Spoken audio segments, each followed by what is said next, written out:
Bueno, finalmente desde el gobierno colombiano dispusieron el avión presidencial para el traslado de los deportados en un episodio al que nunca se había llegado a ese nivel de crisis entre ambos países, y que también hay que poner atención, sobre todo aquí en América Latina y al mundo, porque lo que hace Donald Trump aquí es enviar un mensaje, es decir, o están conmigo y los que están contra mí ya saben de qué manera puedo responder. ¿Cuáles son las sanciones? Las medidas.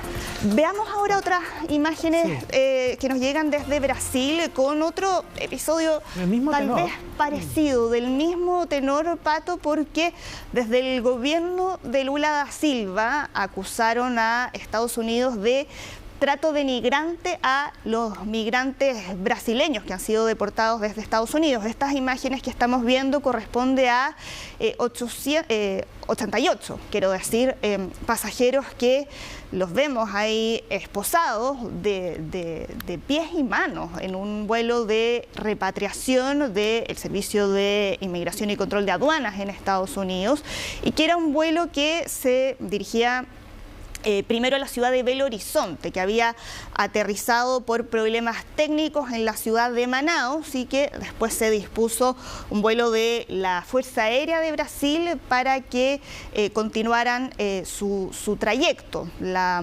policía les quitó después las esposas, siguiendo los protocolos de seguridad del país y con las declaraciones que entregaron desde el Ministerio de Justicia, en las que consideraron que el uso de esposas era indiscriminado en este caso, y que eso violaba los términos de los acuerdos que existen entre Brasil y Estados Unidos, que es un acuerdo que, según lo que explicaron las autoridades del gobierno de Lula da Silva, lo que promueve es un respeto, un trato respetuoso de los retornados, ¿no? Ahora, Sole, ¿qué ocurre con este tipo de medidas que está impulsando Estados Unidos, ahora la administración de Trump? Es algo, y la forma, que eso es lo que ha sido cuestionado, criticado, ¿se venía dando anteriormente con Joe Biden? Sí, a ver, ahí hay un tema interesante, Pato, para que retomemos lo que habíamos alcanzado a conversar de Colombia, porque parte de lo que se le ha criticado a Gustavo Petro era que durante la administración Biden se habían producido varios episodios de llegadas de deportados colombianos también esposados bajo esas mismas condiciones, y por eso hubo quienes acusaron a Gustavo Petro de reaccionar bajo una motivación más bien ideológica. Ahora también hay el tema en discusión, estaba en el uso de aviones militares. En los casos anteriores, durante la administración de Joe Biden, si bien los deportados habían llegado bajo esas mismas condiciones, tal como estamos viendo aquí en Brasil, sí se habían utilizado aviones civiles para su traslado, y ese había sido el principal motivo de la discordia. Pero lo cierto es que estas imágenes que estamos viendo no son nuevas, no es primera vez que los traslados se dan en esas condiciones. Ahora, ¿no ha sido tan férrea la confrontación de parte del gobierno brasileño con Donald Trump en este caso? No, solo se limitaron a pedir una aclaración al gobierno de Estados Unidos, más allá de tensionó al máximo las relaciones entre Colombia y Estados Unidos, un episodio que ya se dio por finalizado.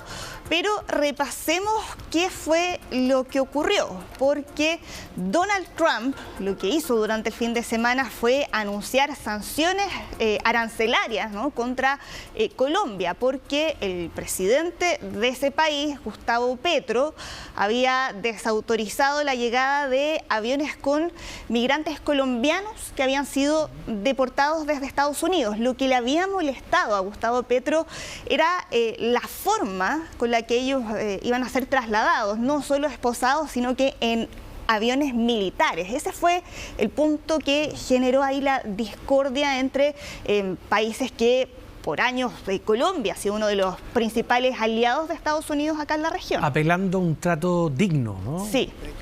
Esa fue la justificación que dio después Gustavo Petro, que salió a comentar que a juicio de él las condiciones de la deportación no garantizaban la dignidad de los deportados. Y en vista de eso, ¿qué fue lo que hizo Donald Trump?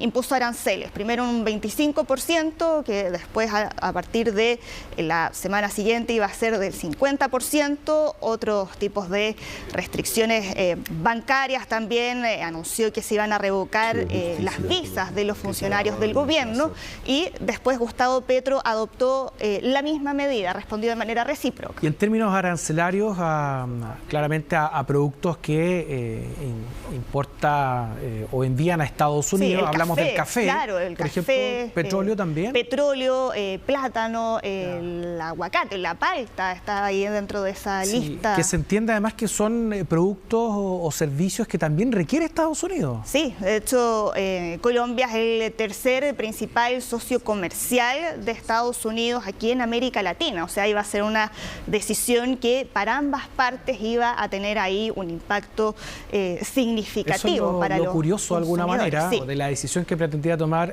Donald Trump. Hablamos del café, por ejemplo, acá no solamente uno entiende que es un buen negocio para Colombia exportar café, sino que, o petróleo en este caso, también lo requerían desde Estados Unidos. Sí, tal cual.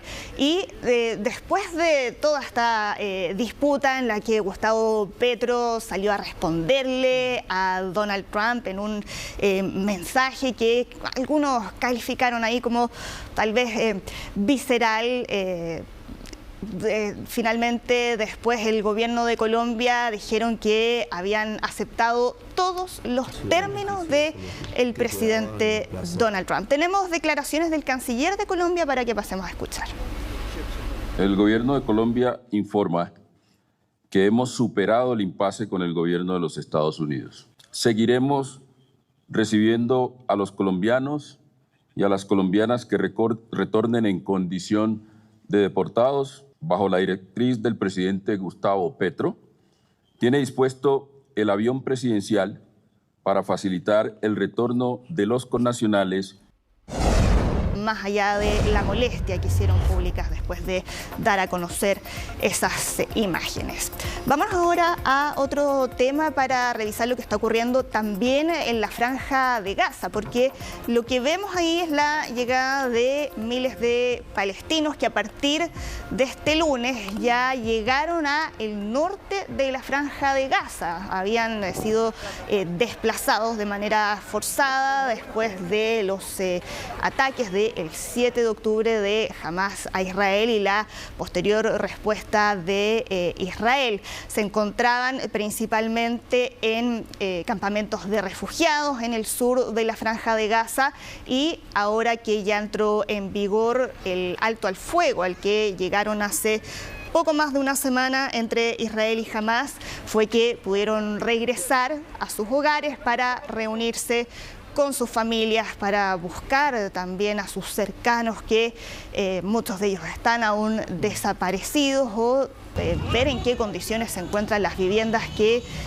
dejaron antes de los bombardeos que tienen a la Franja de Gaza literalmente en el suelo. Y seguramente en un manto de incertidumbre además de qué es lo que puede ocurrir más adelante.